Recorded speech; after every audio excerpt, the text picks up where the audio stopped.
Allah Maha Pemberi rezeki. Kita nggak boleh khawatir. Kalau kita, apa arti yakin dalam bahasa Arab? Istilahnya apa? Percaya dalam bahasa Arab istilahnya apa? Iman. Iman itu dari bahasa aman yang artinya nyaman, tidak ada rasa gundah, tidak ada gangguan, tidak ada zilzal, guncangan, tidak ada raib, keraguan-raguan, aman. Maka orang yang beriman hatinya aman. Orang yang beriman hatinya tentram. Orang yang beriman hatinya nyaman. Kalau kita yakin bahwa Allah Maha Pemberi rezeki, maka kenapa kita merasa takut? Kenapa kita merasa sedih? Kenapa kita merasa khawatir? Kenapa kita merasa gundah? Kenapa kita merasa was-was? Kenapa? Berarti kita tidak benar-benar yakin Allah Sang Pemberi rezeki.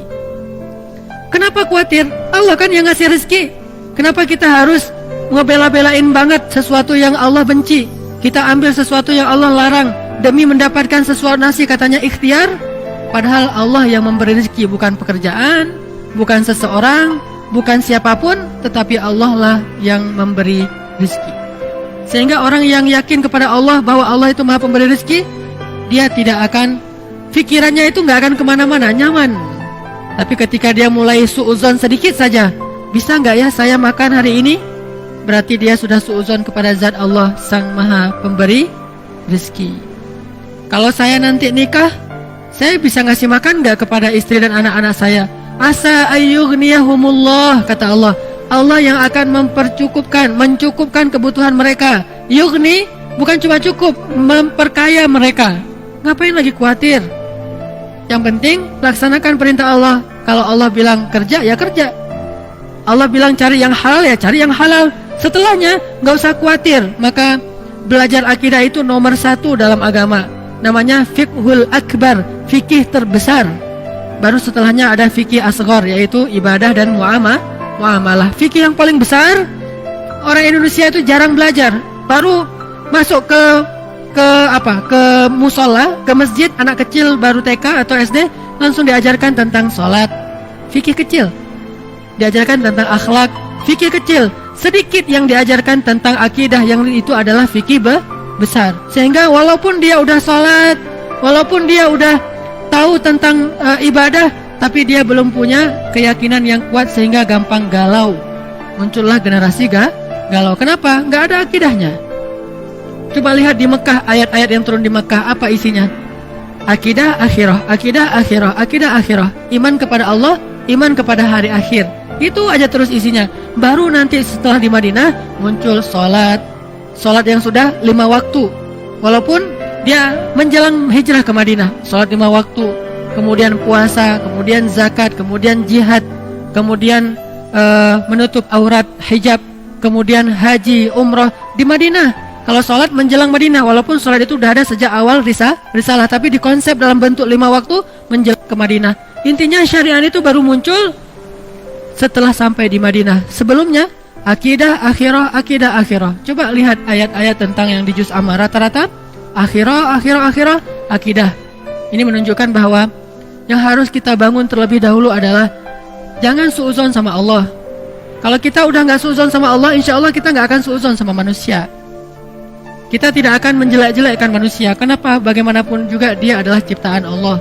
Makanya salah satunya yang paling gampang, misalnya Allah Maha Pemberi rezeki. Udah, kenapa ragu? Kenapa kita bilang ini jangan, ini gak boleh, pekerjaan ini haram, tapi keuntungannya gede? Berarti makin gede dosanya. Udah, tinggalkan saja pekerjaan ini, ambil pekerjaan lain yang halal. Terus saya mau makan apa? Nah, ini enggak yakin sama Allah nih, iftira. Ini suuzon sama Allah. Kalau misalnya dikatakan ini haram Ustaz, haram. Tanya lagi ke Ustaz lain, Ustaz ini halal enggak? Haram. Ustaz ini halal enggak? Haram.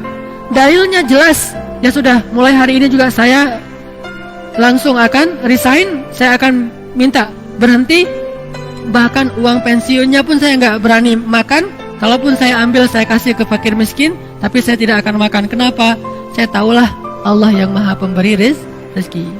Falima syak. Lalu kenapa ragu? Kenapa was-was? Kenapa khawatir? Gara-gara kurang yakin kepada Sang Pemberi rezeki. Kan Kan enak hidup kalau udah yakin sama Allah Maha Pemberi rezeki. Dan yakin itu yakin yang paling benar. Kalau keyakinan kepada selain Allah, keyakinan yang palsu. Hari ini kita mendapatkan bukti, besok udah nggak ada lagi bukti itu, dia sudah mengecewakan.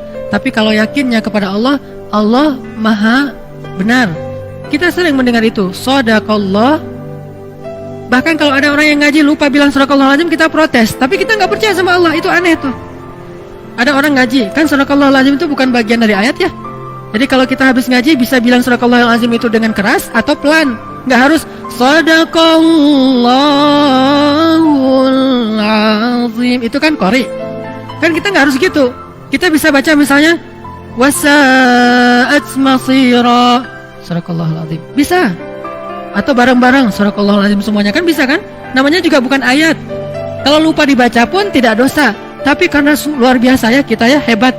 Kalau ada yang lupa bilang shadaqallahul azim, Ustaz kok tadi nggak pakai shadaqallahul azim? Tapi giliran dikatakan yang tadi Allah Maha Pemberi rezeki, tinggalkan pekerjaan itu. Terus nanti saya makan apa? Mana shadaqallahul azim? Mana yang dia bilang Allah itu Maha benar? Udah gitu terjemahannya salah lagi kan? Maha benar Allah dengan segala firman-Nya. Padahal apa? Maha benar Allah yang Maha Agung. Oh kok gitu Ustaz? Kan udah berpuluh-puluh tahun sejak zaman Soekarno kita udah Maha benar Allah dengan segala firman-Nya. Itulah orang kita, kalau udah jadi kebiasaan nggak mau lagi diubah. Takut dengan perubahan. Dia bilang nggak boleh fanatik. Kenapa fanatik kepada yang nggak benar? Kenapa nggak berfanatik kepada yang benar? Itu aja udah terjemahannya salah. Dan terus kenapa juga harus kalau ada qori itu terus sari tilawah harus perempuan? Mentang-mentang gara-gara istilahnya sari gitu harus perempuan? Shadaqallahul azim. Udah sebelahnya aku berlindung dari godaan setan. Nunjuk lagi tuh.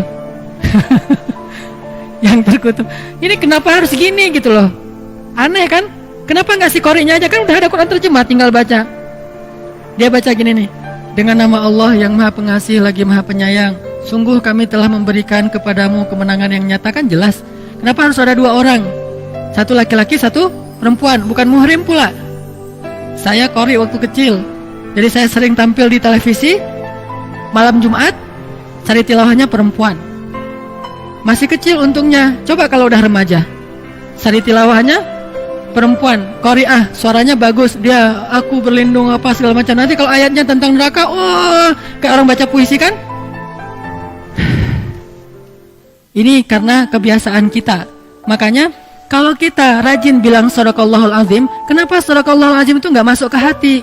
Kenapa cuma di lisan? Shadaqallahul azim, Maha benar Allah yang Maha Agung. Kenapa enggak? Oh benar tuh, memang benar, ayat itu memang benar. Memang Allah Maha Razzaq, memang Allah Maha Rahman, memang Allah Maha Ghafur, memang Allah Wahhab. Jadi kalau misalnya dia belum dapat anak, berdoa lagi, berdoa supaya Allah kasih anak. Udah berdoa, bukan udah, nggak ada cerita udah berdoa, terus berdoa. Kenapa? Kalau nggak dikasih anak nanti dikasih di mana? Di surga. Emang di surga ada anak? Hadis riwayat Tirmizi, baru aja kemarin saya baca. Kata Nabi, ketika seseorang menginginkan anak di surga, hari itu juga istrinya hamil dan melahirkan tanpa rasa sakit. Hadis riwayat Tirmizi. Abu Dawud, ketika seseorang menginginkan anak di dalam surga, hari itu juga istrinya hamil dan melahirkan tanpa rasa sakit dan tanpa menghilangkan keperawanannya. Lahir anaknya. Berarti kita punya anak banyak di surga? Punya anak banyak. Makanya gak usah berputus asa, minta aja anak. Rabbi habli minas salihin, Rabbi habli min ladunka waliya, waj'alhu Rabbi radiyya, Rabbi habli min ladunka dzurriyyatan thayyibah, Rabbana hablana min azwajina wa dzurriyyatina qurrata a'yun. Kok belum Ustaz? Ala inna nasrallahi qarib, inna allaha sami'ud du'a, Rabbi habli minas salihin, Rabbi habli minas salihin. Terus saja minta. Kenapa? Allah kita yakin Sami', Maha mendengar. Dan kita yakin, kata Nabi dalam hadis qudsi, Allah berfirman, aku malu kalau melihat hambaku mengangkat kedua tangannya lalu aku tidak mengabulkan doanya, itu aku malu. Maka kalau kita yakin sama itu, terus saja minta. Allah nih pasti malu nih gak ngabulin. Allah beri saya anak, pasti Allah malu, pasti Allah mendengar. Tapi kalau kita bilang Allah dengar gak ya, itu suuzon. Allah mau ngasih gak ya, saya khawatir Allah gak akan ngasih, itu suuzon. Karena Allah sendiri mengatakan, aku ujibu da'watad da'i idza da'ani. Aku pasti mengijabah, pasti aku akan memberikan apa yang Mereka minta, maka mintalah ke Allah. Kalau kita ragu, Allah ngasih nggak ya? Allah mendengar nggak ya? Berarti kita udah su'udzan terhadap Allah, iftira. Padahal Allah sami'ud du'a, Allah wahhab, maha pemberi, Allah syakur, maha menghargai, Allah razak, maha memberi rezeki. Ini gak boleh kita ragukan sedikit pun, sampai nanti kita malah bersuudzon kepada Allah. Mengurangi hak Allah itu gak boleh.